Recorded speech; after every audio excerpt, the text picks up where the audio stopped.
સુરેન્દ્રનગરમાં ટેન્કર અને ટ્રક વચ્ચે અકસ્માત સર્જાયો હોવાની ઘટના સામે આવી છે। ટેન્કરમાંથી રોડ પર કેમિકલ ફરી વળ્યું। નવા સુદામડા ગામ નજીક અકસ્માત સર્જાયો। રસ્તા પર કેમિકલની રેલમછેલ જોવા મળી। કેમિકલ ખેતરમાં જતા પાકને નુકસાન વેઠવાનો વારો આવ્યો છે। તો સુરેન્દ્રનગરની આ ઘટના કે જ્યાં અકસ્માત સર્જાયો, નવા સુદામડા ગામ ખાતે અકસ્માત સર્જાયો અને રસ્તા પર કેમિકલની રેલમછેલ જોવા મળી। તો કેમિકલ ખેતરોમાં ઘૂસતા ખેડૂતોના પાકને મોટા પાયે નુકસાન પણ સર્જાયું છે। તો સુરેન્દ્રનગરમાં ટેન્કર અને ટ્રક વચ્ચે અકસ્માત સર્જાયો હતો। તો ટેન્કરમાં કેમિકલ ભરેલું હતું અને ટ્રક અને ટેન્કર વચ્ચે અકસ્માત સર્જાતા ટેન્કરમાં ભરેલું જે કેમિકલ હતું તે રસ્તા પર ઢોળાઈ ગયું હતું અને તે કેમિકલ ખેતરો તરફ વળતા ખેતરમાં પાકને નુકસાન પણ સર્જાયું છે। તો સુરેન્દ્રનગરમાં અકસ્માતની ઘટના બની છે। ટેન્કર અને ટ્રક વચ્ચે અકસ્માત સર્જાયો હતો। તો ટેન્કરમાં કેમિકલ ભરેલું હતું અને અકસ્માત સર્જાતા જે ટેન્કરમાં કેમિકલ હતું તે રસ્તા પર ઢોળાઈ ગયું હતું। તેના કારણે રસ્તા પર કેમિકલની રેલમછેલ જોવા મળી હતી। આ કેમિકલવાળા રસ્તામાંથી વાહનો પણ પસાર થઈ રહ્યા હતા। બીજી તરફ જે રસ્તા પર કેમિકલની રેલમછેલ થઈ તે કેમિકલ ખેતરો તરફ વળ્યું હતું અને તેના કારણે ખેતરમાં રહેલ પાકને મોટું નુકસાન પણ થયું છે। ત્યારે ખેડૂતોને રાતા પાણીએ રોવાનો વારો આવ્યો છે, કારણ કે કેમિકલયુક્ત આખું ખેતર થઈ ગયું છે અને તેના કારણે તેમના પાકને મોટું નુકસાન થવાની સંભાવના પણ સેવાઈ રહી છે। આ સીધા જ દ્રશ્યો સુરેન્દ્રનગરના કે જ્યાં રસ્તા પર અકસ્માત સર્જાયો હોવાની ઘટના બની છે। અંબાજીમાં ત્રિશુલિયા ઘાટમાં અકસ્માત સર્જાયો અને પિકઅપ ડાલુ અને બાઇક વચ્ચે અકસ્માત સર્જાયો। અકસ્માતમાં 3 લોકોને ગંભીર ઈજા પહોંચી છે। ત્રિશુલિયા ઘાટમાં વારંવાર અકસ્માત સર્જાય છે, ત્યારે અકસ્માત સર્જાયો હોવાની ઘટના જ્યાં પિકઅપ ડાલુ અને બાઇક વચ્ચે અકસ્માત સર્જાયો હતો। અકસ્માતમાં 3 લોકોને ગંભીર ઈજા પહોંચી છે। ઈજાગ્રસ્તોને સારવાર અર્થે હોસ્પિટલમાં ખસેડવામાં આવ્યા છે। અંબાજી અને દાંતા વચ્ચે આવેલા ત્રિશુળિયા ઘાટમાં પારાવાર અકસ્માતની ઘટના સર્જાતી હોય છે અને અકસ્માત નિવારવા માટે આજે ત્રિશુળિયા ઘાટને જે છે એ 4 લાઇન બનાવવામાં આવેલો છે। તેમ છતાં અકસ્માતની ઘટનાઓ સર્જાતી રહે છે। આજે પણ જે રીતે કહી શકાય છે કે જે રીતે જોઈ રહ્યા છો કે જીપ ડાલુ છે, જીપ ડાલા અને બાઇક સાથે ગંભીર રીતે અકસ્માત સર્જાતા અકસ્માતની ઘટના સામે આવી છે અને જે બાઇક ચાલક છે એ બાઇક ચાલક પણ અહીંયા અથડાઈ પડેલો છે અને આ જે ગાડી છે ગાડી પલટી મારી જતા જે મોટો અકસ્માત સર્જાયો છે। માનવામાં આવી રહ્યું છે કે આ ઘટનામાં જે છે જે 3 જણા જેટલા છે જે ગંભીર ઇજાઓ પહોંચતા હાલ તબક્કે તેમને દાંતા અને દાંતાથી પાલપુર રિફર કરાયાના સમાચાર જાણવા મળ્યા છે। જો કે જ્યાં સુધી અમે જાણીએ છીએ ત્યાં સુધી હજી સુધી કોઈ પણ જાતની જાનહાનિના સમાચાર નથી, પણ ગંભીર રીતે ઘવાયેલાઓ છે તેમને સારવાર અર્થે ખસેડવામાં આવે છે અને પોલીસ પણ છે જે આ બાબતે ઊંડાણપૂર્વક તપાસ હાથ ધરી છે। મહેન્દ્ર અગ્રવાલ, ન્યૂઝ 18 ગુજરાતી, ત્રિશુળિયા ઘાટ, દાંતા। અંકલેશ્વર નેશનલ હાઈવે પર અકસ્માત સર્જાયો અને વાલિયા ચોકડી ઓવરબ્રિજ પર અકસ્માત સર્જાયો છે। કાર અને ટ્રક વચ્ચે ગમખ્વાર અકસ્માત સર્જાયો। કારમાં સવાર પરિવારનો આબાદ બચાવ થયો છે। તો વાલિયા ચોકડી ઓવરબ્રિજ પર અકસ્માતની ઘટના બની હતી અને કાર અને ટ્રક વચ્ચે ગમખ્વાર અકસ્માત સર્જાયો, જેમાં પરિવારનો આબાદ બચાવ થયો છે। જામનગરમાં ગેરકાયદેસર દબાણો દૂર કરવાની કામગીરી હાથ ધરવામાં આવી છે। ટીપી સ્કીમ 1 રોડ પર તંત્રની કાર્યવાહી હાથ ધરવામાં આવી છે। ગેરકાયદેસર દુકાનો દૂર કરવામાં આવી છે। તો પાલિકાએ 51 દુકાનોનું ડિમોલિશન દૂર કર્યું છે। 1,26,000 ચોરસ ફૂટ જમીન ખુલ્લી કરવામાં આવી છે। 50 કરોડનો પ્લોટ ખુલ્લો કરવામાં આવ્યો છે। તો જે ગેરકાયદેસર દબાણો હતા તે દૂર કરવાની કામગીરી હાથ ધરવામાં આવી છે। પાલિકા દ્વારા ડિમોલિશનની કામગીરી હાથ ધરવામાં આવી છે,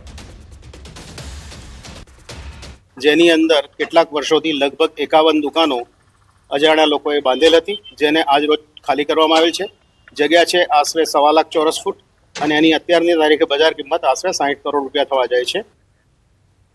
અંકલેશ્વરમાં કેમિકલ માફિયા બેફામ બન્યા છે। જમણા કાંઠાની કેનાલમાં કેમિકલ ઠાલવ્યું અને મોડી રાત્રે ટેન્કરથી કેમિકલ ઠાલવવામાં આવ્યું હતું।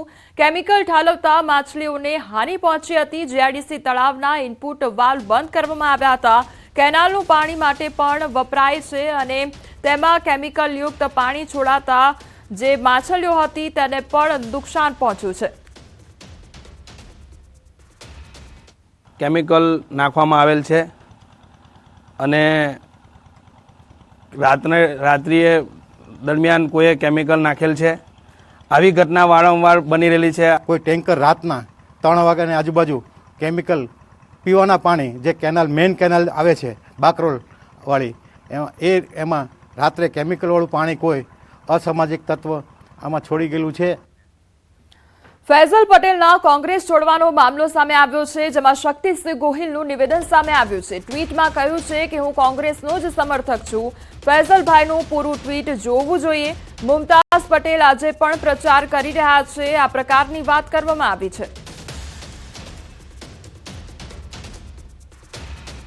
ફૈઝલભાઈનું ટ્વીટ સાચા અર્થમાં તમે જુઓ તો એને કહ્યું છે કે હું કોંગ્રેસનો સમર્થક રહેવાનો જ છું। કેટલાક લોકોએ આમ તેમ ચલાવ્યું કે શું ભાજપમાં જે છે આમ જે છે। આ તરફ ફૈઝલ પટેલને લઈ ઋષિકેશ પટેલનું નિવેદન પણ સામે આવ્યું છે। કોંગ્રેસની વિચારસરણી હવે નથી રહી, કોંગ્રેસના લોકો પણ પાર્ટી છોડી રહ્યા છે તેવું કહ્યું છે।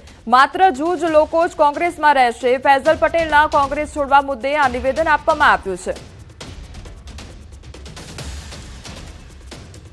કોંગ્રેસી અહેમદ પટેલ એટલે કે કોંગ્રેસના એક વખતના આગેવાન અને ધુરંધર નેતા હવે લોકોને પણ વિશ્વાસ નથી રહ્યો અને એના જે આગેવાનો કાર્યકર્તાઓ છે એમને પણ કોંગ્રેસ ઉપર વિશ્વાસ નથી।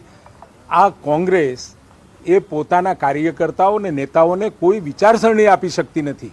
દેશને દોરી જવાનો રાહ, દેશને નવી દિશામાં લઈ જવાની જે પહેલ એક પણ આગેવાનમાં દેખાતી નથી અને આવી આગેવાનોવાળી કોંગ્રેસ સરકારથી દેશના લોકોનો પણ મોહભંગ થયો છે અને એમના જે કાર્યકર્તાઓ છે એમનો પણ મોહભંગ થઈ રહ્યો છે। ભાજપ પ્રવક્તા ડોક્ટર યજ્ઞેશ દવેનું નિવેદન પણ સામે આવ્યું છે। ફૈઝલ પટેલે કોંગ્રેસ છોડવા પર નિવેદન આપ્યું છે। કોંગ્રેસ દિશાવિહીન અને હવે નેતૃત્વવિહીન થઈ ગઈ છે। એક પણ મતદારો કોંગ્રેસને પસંદ કરતા નથી તેવું કહ્યું છે। આ કોંગ્રેસની કમનસીબી છે તેમ પણ કહી શકાય તેવી વાત પણ કરવામાં આવી છે। સ્વર્ગીય અહેમદ પટેલ જે કોંગ્રેસના દિગ્ગજ નેતા હતા, એમના પુત્ર ફૈઝલ પટેલ જ્યારે સોશિયલ મીડિયા ઉપર એવી પોસ્ટ લખે કે મારે દેશની સેવા કરવી છે, જે ગાંધી પરિવારની સેવા મારા પિતાજીએ કરી છે એ ગાંધી પરિવારની સેવામાં મારે જોતરાવું છે, કોંગ્રેસથી માધ્યમ બનાવીને જોતરાવું, ત્યારે કોંગ્રેસના નેતાઓ મને આવા કામમાં આડે આવે છે અને મારે વ્યથિત હૃદયે કોંગ્રેસ છોડવી પડે છે અને હું કોંગ્રેસ સાથે રહી શકું એમ નથી। એટલે મને એ લાગે છે કે કોંગ્રેસ અત્યારે દિશાવિહીન તો હતી જ પણ નેતૃત્વવિહીન છે, ક્યાંય કોઈની ઉપર કંટ્રોલ નથી રહ્યો। સુરતમાં સ્ટેટ મોનિટરિંગ સેલના દરોડા પાડવામાં આવ્યા છે અને પલસાણાના જોડવા ગામે એસએમસીના દરોડા પાડવામાં આવ્યા છે। ઘરમાં મૂકેલો દારૂનો જથ્થો ઝડપાયો છે। એસએમસીએ 24 લાખથી વધુનો મુદ્દામાલ ઝડપી પાડ્યો છે। પોલીસે 4 શખ્સોની ધરપકડ કરી છે, જ્યારે 6 વોન્ટેડ છે।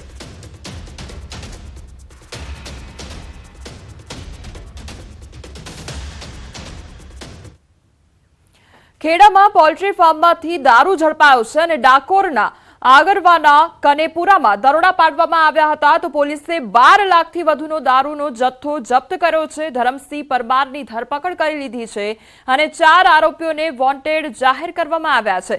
તો દારૂનો મોટા પ્રમાણમાં જથ્થો જપ્ત કરવામાં આવ્યો છે। 12 લાખથી વધુનો જથ્થો જપ્ત કરવામાં આવ્યો છે તો ધરમસિંહ પરમારની ધરપકડ કરવામાં આવી છે, જ્યારે 4 આરોપીઓને વોન્ટેડ જાહેર કરવામાં આવ્યા છે।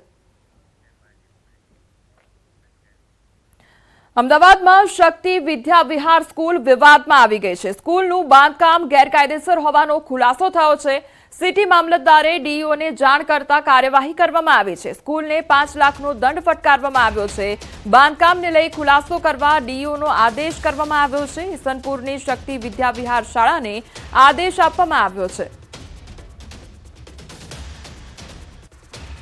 નોટિસની અંદર ગેરકાયદેસર બાંધકામ છે એવી કંઈક નોટિસ મળી હતી અને એ જાણ મને થઈ ત્યારે મને ખ્યાલ આવ્યો કે આ વસ્તુ બની છે। જ્યારે હિયરિંગ આવશે અને હિયરિંગ પ્રમાણે ડીઓ કચેરીની અંદર જાણ કરેલી છે એ પ્રમાણે સાહેબ ત્યાં હાજર થઈ જશે। અમદાવાદના ઈસનપુર વિસ્તારમાં આવેલી શક્તિ વિદ્યા વિહાર એ ગેરકાયદેસર રીતે બની હોવાનું ધ્યાને આવતા સિટી મામલતદાર દ્વારા કાર્યવાહી કરવામાં આવી છે। હાલ આપ જે જોઈ શકો છો કે આ ઈસનપુર વિસ્તારની એ શક્તિ વિદ્યા વિહાર સ્કૂલ છે કે જ્યાં ધોરણ 1 થી 12 અને કેજીથી લઈ અને 12મા સુધી જે છે તે અભ્યાસ કરવામાં આવે છે અને 1000 જેટલા વિદ્યાર્થીઓ અહીંયા અંદાજે અભ્યાસ કરી રહ્યા છે। ગેરકાયદેસર બિલ્ડિંગ હોવાના કારણે સિટી મામલતદાર દ્વારા કાર્યવાહી કરવામાં આવી છે અને સિટી મામલતદારે અમદાવાદ જિલ્લા શિક્ષણ અધિકારીને પણ આ અંગે ધ્યાન દોરતા જિલ્લા શિક્ષણ અધિકારીએ 5 લાખ રૂપિયાનો દંડ વસૂલવાનો હુકમ કર્યો છે અને સાથે સાથે તાત્કાલિક ધોરણે આ મામલે ખુલાસો કરવા માટે પણ આદેશ કરવામાં આવ્યો છે. કેમેરામેન ખેંગા રાઠોડ સાથે સંજય ટાંક, ન્યૂઝ 18 ગુજરાતી, અમદાવાદ.